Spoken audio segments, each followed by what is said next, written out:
My bratty neighbor parked his favorite car in my driveway. So I got rid of it. I'm a single mother of 2 teenage boys and I live in a nice, quiet neighborhood at the end of a cul-de-sac. Every house on this street has a garage and I'm the only one that has a single car and parks in my garage. Almost every house on this street is a family home with at least 3 cars, but most have more. Some will park in their driveway and some will park on the street. It's never been a problem since everyone is considerate on how they park and no one has ever had an issue with getting in and out of the street. In addition, I tend to keep to myself.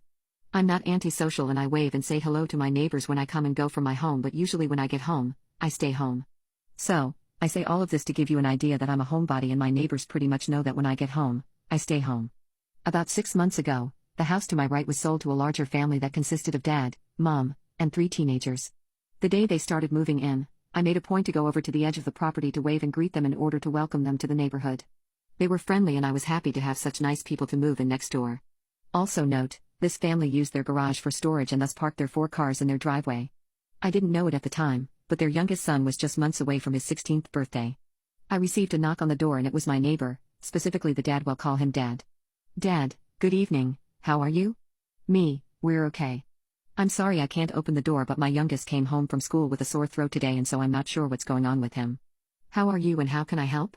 Dad, I'm sorry to hear that, I hope it isn't anything serious. We are okay. My son just turned 16 a few weeks ago and I'm sure you saw the new truck we bought him. Me, yes, I did. It's such a pretty truck and big. Does he like it? Dad. Yes, he does. It's what he wanted so we got it for him. It is very big and that's what I wanted to talk to you about. Me, I don't understand. Dad, we have been having complaints from some of the other neighbors that his truck is so big that they can't get around it when they are driving through and we're afraid that it might get sideswiped if he continues to park it in the street. Me, yeah, I've had some intense moments trying to get around it myself, but I'm sure he will get better at parking as he gets more experienced. I'm not sure what this has to do with me, I haven't complained. Dad, oh, I know you haven't complained, which is why I was going to ask if he could use your driveway to park since you don't use it. Me, very stunned at this, I do use my driveway when I leave and come home. I can't get to my garage without using my driveway. Besides, I have issues with depth perception and your son's truck is so big it will take up most of my driveway and I don't want to be responsible for any damage that might happen while it is on my property. Dad, well, we will make sure that he parks so that it will allow you to come and go without any issues. Me, that isn't possible. The only way he can park to allow me to get around him is if he parks halfway on my lawn and that wouldn't work because then he would damage my lawn. If you are concerned about his truck getting damaged, then why don't you let him park in your driveway and then one of your other smaller cars can park in the street? Dad, we've already discussed that and we would have to park 2 cars in the street in order for him to use the driveway.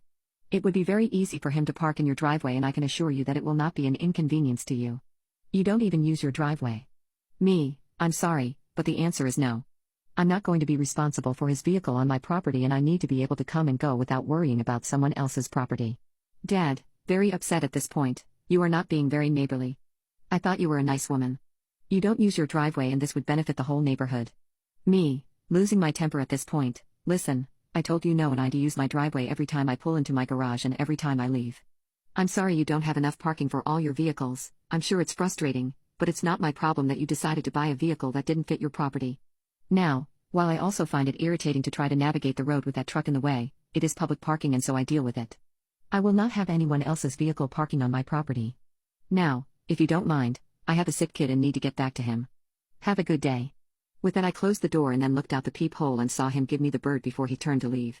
I just shook my head and had to take a moment to understand that I actually just had that conversation. I then loaded my son up in the car and left to take him to minor emergency to get him checked out. All tests came back negative and I was told he probably had a run-of-the-mill virus and to keep him home and do self-care. Was told to bring him in if he got worse but not to worry. I went to work the next day and told my coworkers the story of my neighbor's request and they were shocked. I had one coworker suggest that I send an email to my homeowners to explain what happened just to get it on record because it was such an odd request. I took her advice and typed up an email that day when I was at lunch and sent it. For those who want to know, it was just an FYI email, not a complaint email.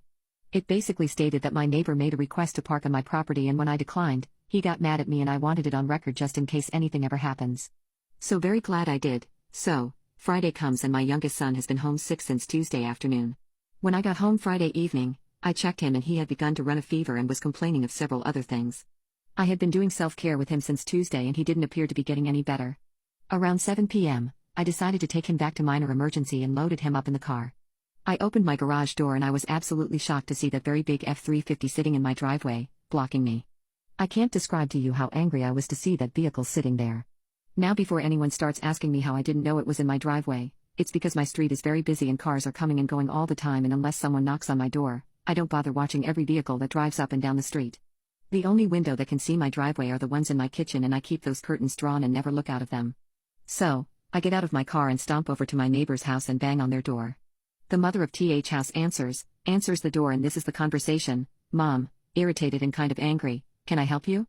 You are interrupting our dinner. Me, your son is parked in my driveway after I told your husband he couldn't. I need to take my son to minor emergency and that truck is blocking me in. It's at this time that Dad walks up behind Mom and proceeds to talk. Dad, he isn't blocking you in, you can get around him. Me, no I can't. You need to move that truck or I'm going to call the police and a tow truck. I need to get my son in to see a doctor. Dad, turning to call for his son and then turning back to me, he's not blocking you but I will have him move it. Me, it doesn't matter whether you believe he is blocking me in or not. He is not allowed to park in my driveway. No one is allowed to park in my driveway, and if I find an unauthorized vehicle parked in my driveway again, I'm not going to bother to knock on your door, I'm going to have it towed. It was at this time I saw the son arrive at the door with his keys in his hands, and I turned to leave and head to my car to wait for him to move it, and I heard him call me the famous B word every woman has heard at least once in her life. I ignored him and headed to my car and watched as he got in, and after some effort finally was able to back out of my driveway and parked his truck in the street a little way down the road. I was able to leave and take my son to minor emergency. But what my neighbors did next infuriated me to a point where I knew how to do something. I would make sure that they would regret their actions.